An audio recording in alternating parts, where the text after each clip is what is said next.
All right. Guardians off today. Browns at Carolina tomorrow night. Hopefully the weather's going to be good. Boy, it has been dicey down there the last couple of days. So we'll see what Mother Nature has in store for the Brownies and the Panthers tomorrow night. Good to catch up with my old friend, good friend. Man, it's been a while. Steve King, BrownsDailyDose.com, joining us here on the Sam Bourquin Show this afternoon. Steve, it is so great to catch up with you today. How have you been? Yeah, I'm great. Good. I am having a good time, and I am just thrilled to death to be with you. It's been a long time. It has. It's been several years, and I said, you know what? I'm gonna go through the old Rolodex. I'm gonna see if that number still works. And you got back to me, and it was I was thrilled to hear back from you. And I said, hey, let's get you on and let's talk a little Browns. So I really appreciate you coming on, Steve, and I'm glad you're doing well. So what's the plan, do you think, tomorrow night? We know Shedeur is going to get the start. How long do you think he goes? And what will the play calling be like, do you think, tomorrow night? I think it's going to be pretty constricted.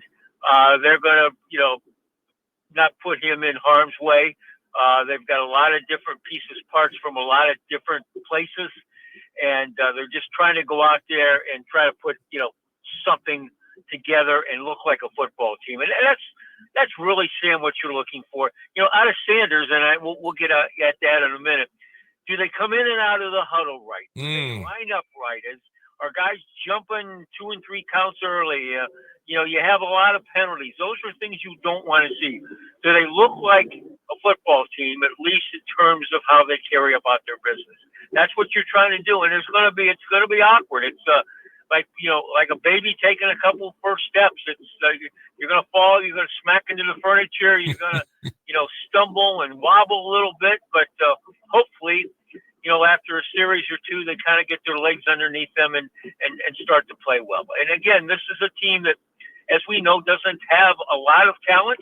A lot of young guys know that, and so they're going to be playing for spots on this team. And I think there are any number of positions open. They'd like to use these young players, like to keep them around if they can. If you show something to the coach, you might well have a job. Steve, I'm telling you what, we must be reading each other's minds, because that is almost to a T what I said yesterday. Look, I don't care about the wins and losses right now.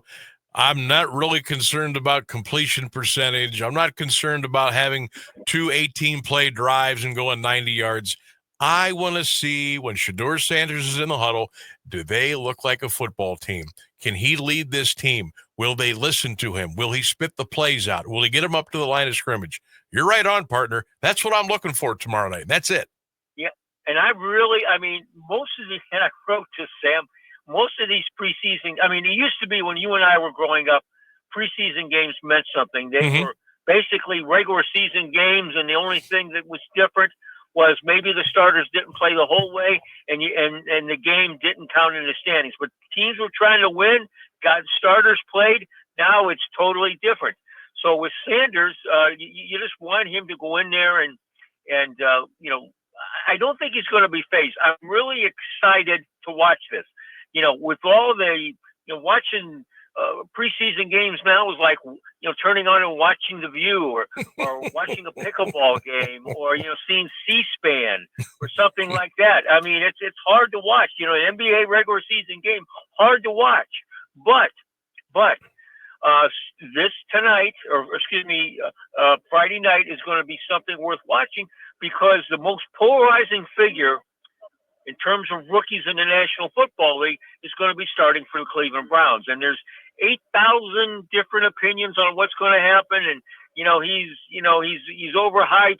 Hey, he's got the it factor, which I think he has. And I think he's going to be a lot better than what people think. But you don't know until you get him out here.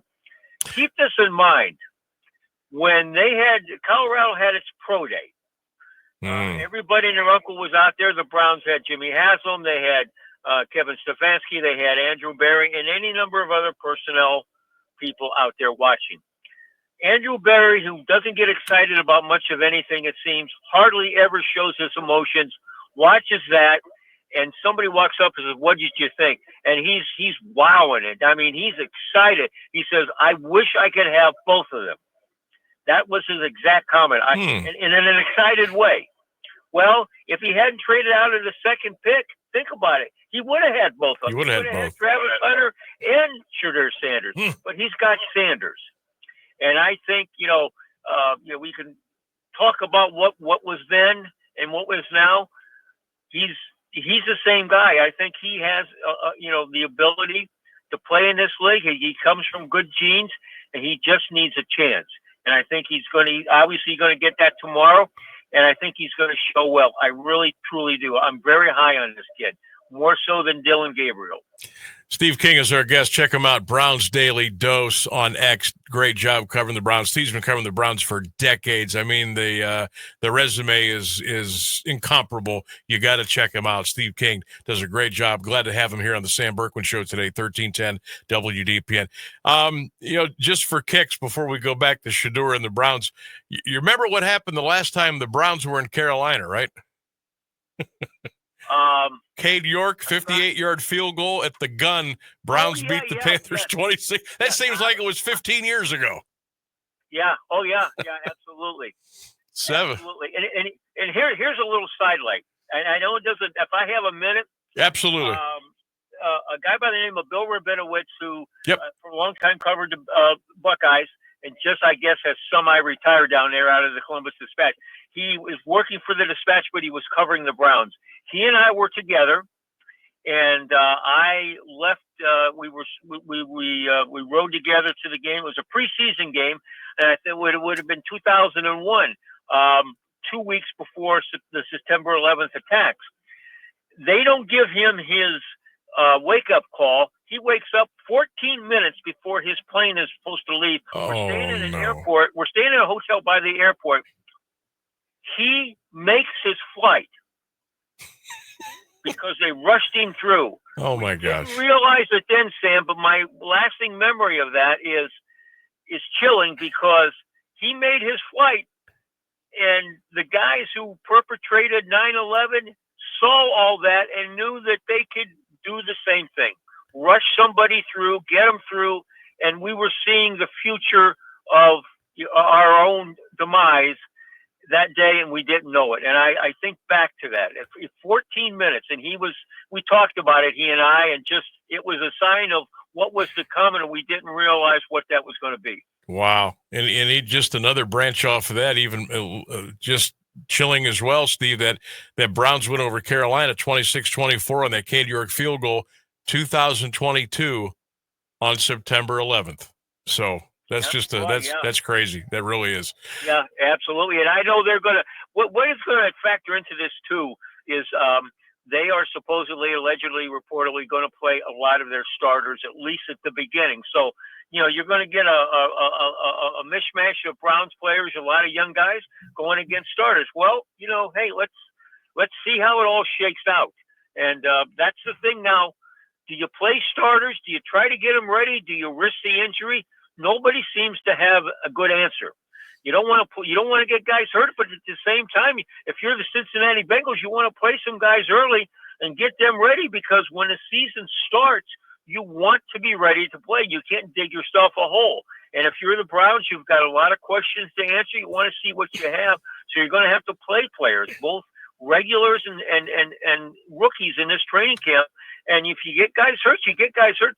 You got to get them out there. You got to tackle some people to the ground. You can't just put everybody in a bubble and expect to snap your fingers at the start of the season and everybody's going to be in regular season form. It just doesn't happen. Steve, I've talked a little bit to Freddie Greetham over the last several weeks, and trying to get a little inside juice here. It seems like Kevin, Coach Stefanski, that the camp has been a little tougher this year. I don't know. I know they've been hitting a little bit more. What have you heard? What have you seen? Absolutely, they have been hitting. I think they are a growing number of coaches are trying to push the envelope and be more physical with their camps.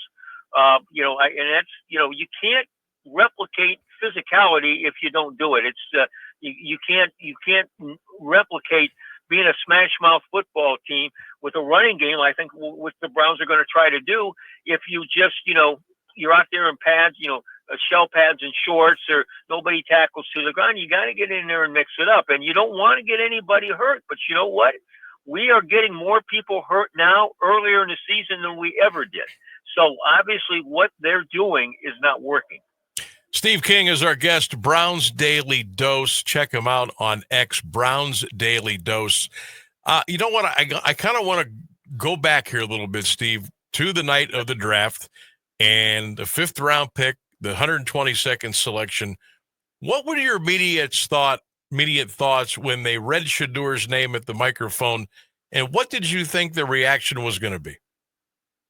Well, I thought it was going to be, obviously very loud, and because he was the guy that everybody was watching. See how far he fell. Yeah. And I think there was some, you felt bad for the kid, whether you thought he could play or not. You felt bad for the kid that he fell that long. But this is what, and Sam, you remember when they showed I'm not going to use the term war room, because I think you should have Churchill and Eisenhower in there, moving soldiers across the big map. That's disrespectful. We moved you saw the picture in the draft room. You saw something you've never seen before in a draft room. When anybody in any sport makes a pick and they show, whether it's NBA or baseball or whatever, and they show the draft room, yep, guys are high-fiving, they're smiling, they're laughing, they're hugging. We got our guy. Even if you didn't think he was the guy, if you're in that thing, you act like you're excited. You saw the picture of Andrew Berry and Kevin Stefanski sitting next to each other. It's like somebody walked up to him and said, "Oh, by the way, your wives have left both of you. Somebody scratched your car and keyed it up really bad, and your house is on fire." Yep.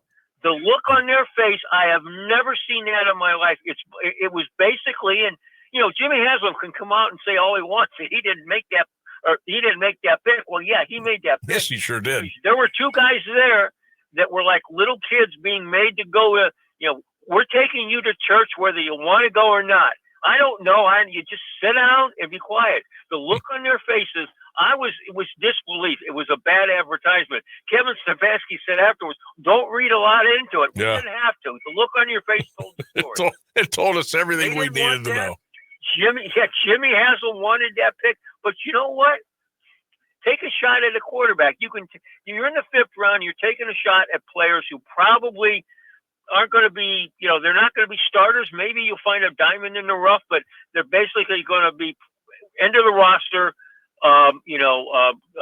practice squad kind of guys. So why not take a stab at a quarterback, and why not take a stab at a guy like Shadur Sanders? For everyone who wants to criticize him again, he had great numbers at Colorado. They turned that whole program around. It was the worst, practically the worst Division I program. And whatever you want to say about what they did out there, they got people interested in it. And for the first time, people are interested in Colorado football, and he was instrumental in that. So let's roll the dice and see what he can do. Let's do it. You know what? He had a garbage offensive line, and he had a lot of things going against him, Steve, but he somehow was able to pull him through. So I'm going to give him that. I'm going to be in his corner, and I'll see what he brings to us on Friday. Steve King, Browns Daily Dose. Check him out. Social media platforms, terrific coverage of the Cleveland Browns. Steve, thank you so much for coming on today. If you don't mind, I will call upon you again throughout the season. We can get together and chop it up a little bit, and we'll see what's going on. What do you say?